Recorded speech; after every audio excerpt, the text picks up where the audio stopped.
Hello guys, welcome to Psychology of Freedom. So, yung topic natin ngayon is about parenting naman. So, this video is for parents, for those who want to be parents in the future, and even for those who are non-parents. Kasi yung topic na to will allow us to know kung saan sa development natin in our childhood nagkaroon ng holes or nagkaroon ng problema which, turned into dysfunction sa adult life natin. So, itong topic na to is beneficial not only for parents but also for non-parents. So, ayan, ano yung topic natin ngayon is all about temper tantrum. So, ang hirap makita yung connect nito kung paano to magiging beneficial for non-parents, di ba? Pero stay with me. So, temper tantrum, anong age group ba common yung temper tantrum? Sa mga bata, ages 0 to 3. Pero even older children, like for example, 4 years old, 5 years old, can still have temper tantrums. So, intindihin muna natin kung ano ba yung temper tantrum bago tayo pumunta dun sa mga dapat nating gawin pag nag-temper tantrum yung mga bata. So, ano ba talaga yung temper tantrum? Emotional outburst or emotional explosion. 'Di ba? Na nakikita natin sa mga bata, 'di ba? Umiiyak sila, sumisigaw, nagbabato ng mga kung ano-ano. And most of us, parents and even non-parents, hindi natin alam na temper tantrums are normal and parte talaga ng development ng mga bata. So ito yung time na natututunan ng mga bata i-navigate yung emotions nila. 'Di ba? Dito nila natutunan or natatry i-practice yung pagre-regulate ng emotions nila. Siyempre, in a safe environment kung saan nandun si mommy and si daddy. 'Di ba?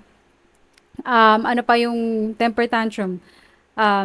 Tantrums are also a way of children para ma-communicate nila sa atin yung needs nila. Siyempre, 'di ba, kung 4 years old 'yan, hindi naman 'yan makakapag-intellectualize and hindi nila masasabi na, "Mommy, I need your connection. I need you to be present," or "Daddy, I need your attention and affection." Hindi naman sila makakapag-isip ng ganyan. So what they do is they kick, they scream, and they shout. Wala silang choice eh. Kasi pagka nag-temper tantrum, kasi ano na eh, nag-build na yung frustrations niyan eh. Wala kasing nakakagets kung ano yung kailangan nila. So it leads to, yun nga, yung emotional outburst. So itong temper tantrums, it's just a child's way, innocent way to meet their needs. Hindi nila yan ginagawa intentionally para mahirapan tayo or para masaktan tayo or ma-trigger tayo. It's just a sign na something is amiss, na merong needs yung bata na hindi niya ma-communicate, and it leads to frustrations. It leads to outbursts. So, since nalaman na natin kung ano talaga yung temper tantrum, doon na tayo sa ano ba yung gagawin natin pag nag-temper tantrum yung mga anak natin, yung mga bata. Una, we meet them where they're at. Common mistake kasi na ginagawa natin as parents, we tend to over-explain, we tend to over-intellectualize or over-sermonize as if adult na yung mga anak natin, na maiintindihan talaga nila yung sinasabi natin. Pero no, ang language ng mga bata is totally different from our language as adult. Ang language nila is play. Yun yung naiintindihan nila. So, I imagine, iniisip ko, kung nakakapagsalita lang talaga at nakakapag-isip, katulad nating mga adults, yung mga bata, I imagine na ganito yung sinasabi nila.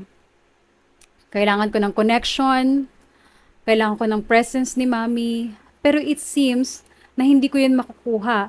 And I'm getting so frustrated. My anxiety is building up. I don't know what to do. Pinapunish nila ako. Sinasabi nila I'm a bad kid. Pero I don't really know what I did. I just need mommy to understand and tune in to what I need.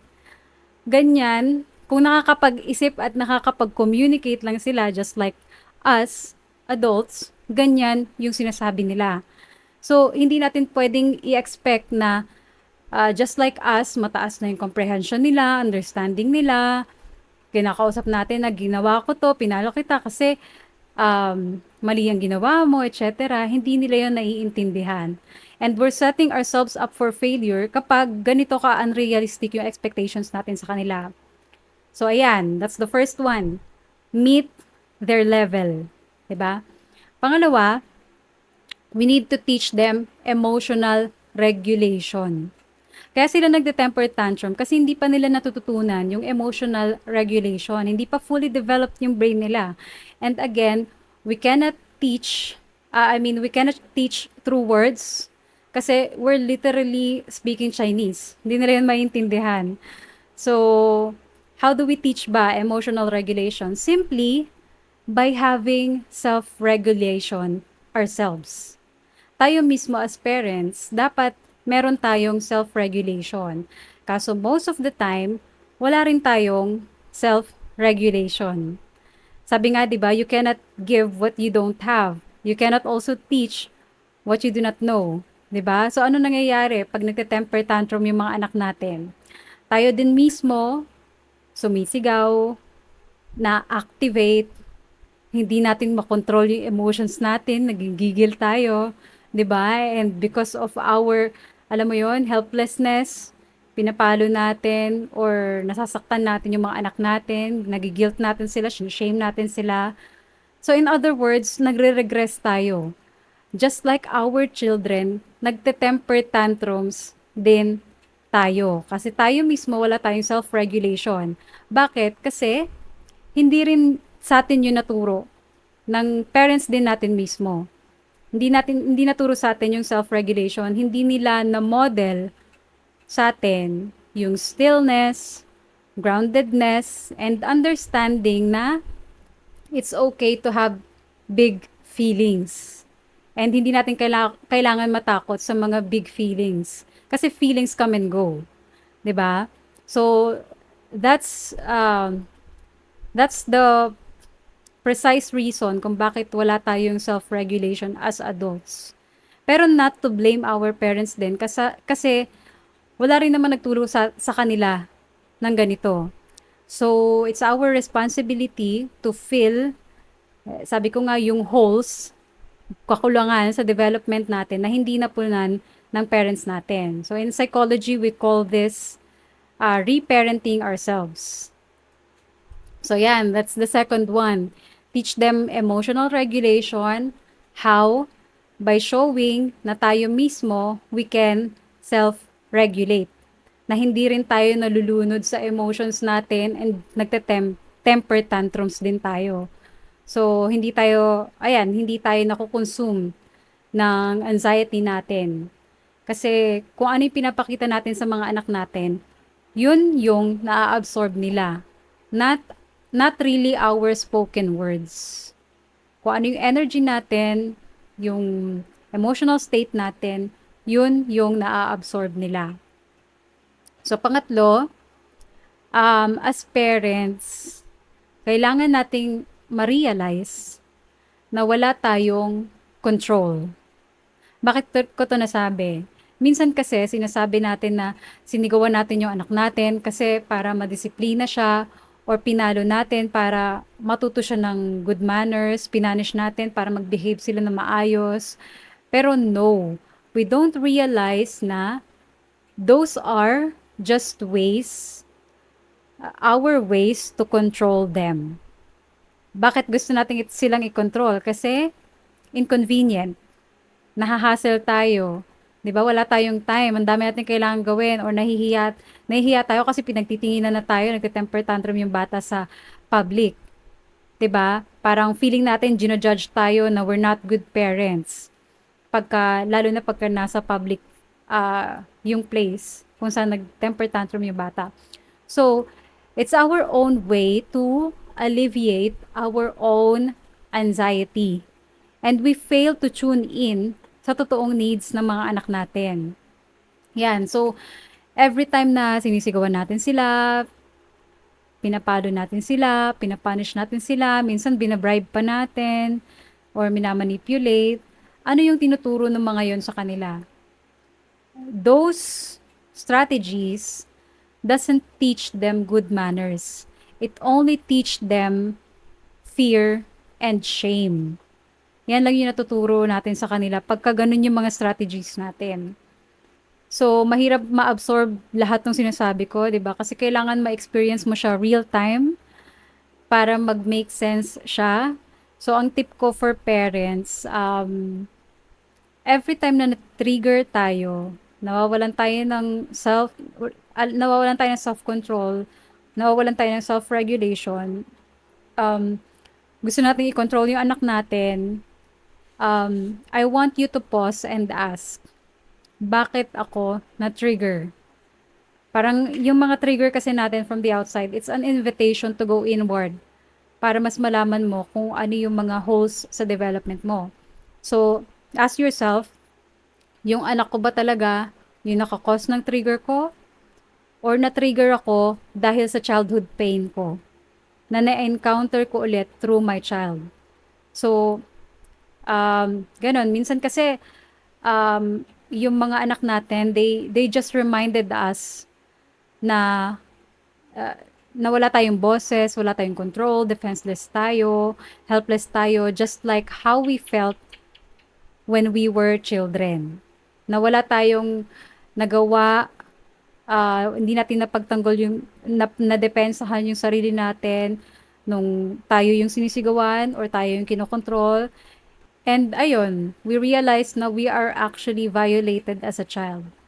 So, ang cause ng trigger natin or ng misery natin is not really the child in front of us, but yung unresolved pain natin from childhood.